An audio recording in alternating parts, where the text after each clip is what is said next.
Good afternoon. I'd like to express my thanks to Dr. Kelly, Felicia Johnson, and Mike Davenport for the invitation to be here today to speak to you. 53 years ago this month, I enrolled in Madisonville Community College. It was one of the first buildings that they built over by old Madisonville High School by the football stadium. My career has taken me on many terms to Western Kentucky University. I spent 7 years teaching school, 18 years in the coal industry, 5 years working with adults with disabilities, 5 years working in county government, 13 years working with Job Corps students, and now I'm in economic development. I haven't figured out what I want to be when I grow up, but we're working on that.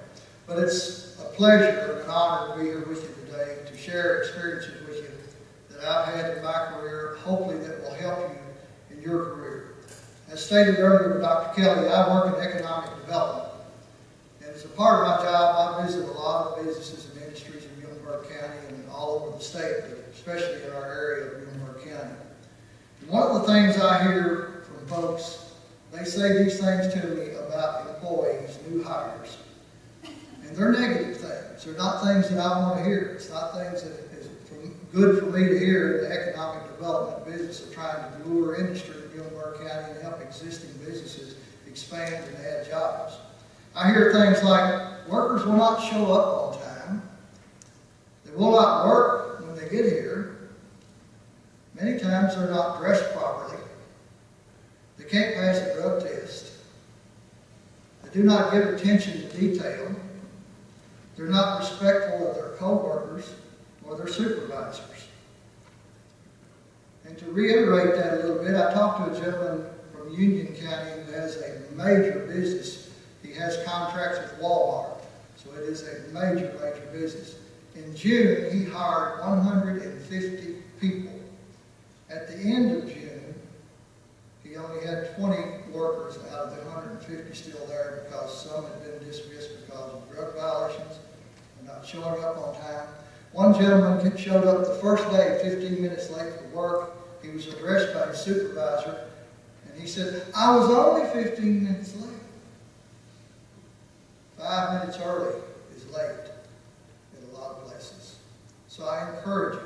And please this morning, don't hear me preaching to you. Don't hear me coming down on you. I want to give you things that will help you in the workforce when you enter the workforce.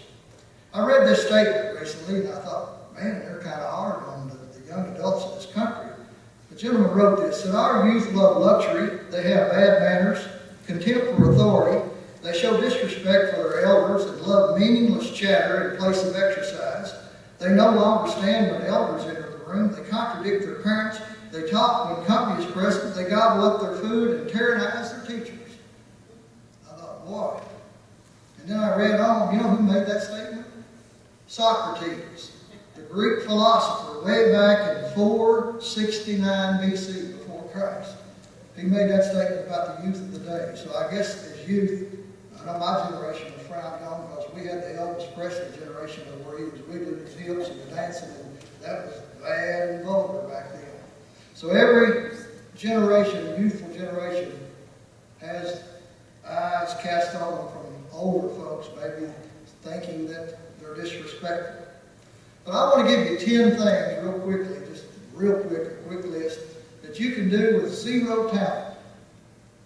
To succeed here at Madison Community College, you've got to know your subject matter, you've got to be able to pass the test and get the grades. But these 10 things you can do with zero talent. Be on time, give your best effort, display positive body language, show energy, display a positive attitude, have passion for your work, be coachable, go the extra mile, be prepared, and number 10, display a positive work ethic. These 10 things require zero talent, but if they're put into place and actively carried out in your life, you will have commitment and you will be responsible in your work. Sometimes we describe soft skills as the things I just mentioned about not showing up on time, not dressing properly, and on and on and on, the list goes. But there's a gentleman by the name of Greg Coker, and he operates a thing called Cathedral Institute. And he says soft skills can be boil down to 3 words: credibility, likability, and authenticity. Credibility, likability, and authenticity.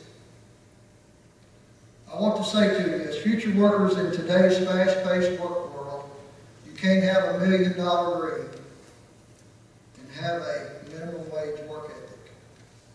Let me say that again. You can't have a $1 million dream with a minimum wage work ethic. Your smile has to be your logo. Your personality has to be your business card.